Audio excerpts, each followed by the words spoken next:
আজকে আজকে যে পরিস্থিতি হয়েছে ক্যাম্পাসে, অ্যাটলিস্ট আপনারা যদি কেউ দেখতেন, বিশ্বাস করেন আপনারা সারা জীবনের জন্য এই ছাত্রলীগ জিনিসটাকে যে কি পরিমাণ ঘৃণা করতেন বা ভয় পাইতেন আপনারা জানেন না। এরা আমাদের সামনে রড দিয়ে পিটায়া, ছেলেগুলারে রড দিয়ে পিটায়া একদম আধামরা করে ফেলছে। তারা এসে আমাদের পেছনে লুকাইছে, আমাদের বোরকার পেছনে, আমাদের ওড়নার পেছনে লুকায় বলে, আপু আমাদের একটু লুকায় রাখেন, আমাদের ওরা মাইরা ফেলবে, আমাদের বাঁচান আপু বাঁচান। আমরা তাদের ওড়না দিয়ে বোরকা দিয়ে লুকায় রাখছি, সেইখান থেকে আমাদের ধাক্কা দিয়ে ফেলে দিয়ে তাদের বের করে আবার মাথায় রড দিয়ে মারছে, এমন অবস্থা।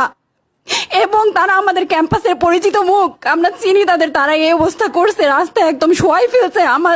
আমাদের হলের মেয়েদের বুকে বড় বড় যে আসতো ইট, এই ইটগুলো বুকে ফেঁকে দিছে, মানে একদম পুরো বুকে লাগছে, এরকম জামা কাপড় ছিঁড়ে ফেলছে, এত বাজে অবস্থা। অথচ আমার ব্যাচমেট, আমরা যাদের সাথে ক্লাস করি, একসাথে বসি, আমি তাদের একটা কথা বলতে দেখি না এগুলো নিয়ে, একটা কথা না। এবং তাদের নিউজ ফিডে গেলে দেখবেন তারা এখন এগুলাই সাপোর্ট করে যাইতেছে।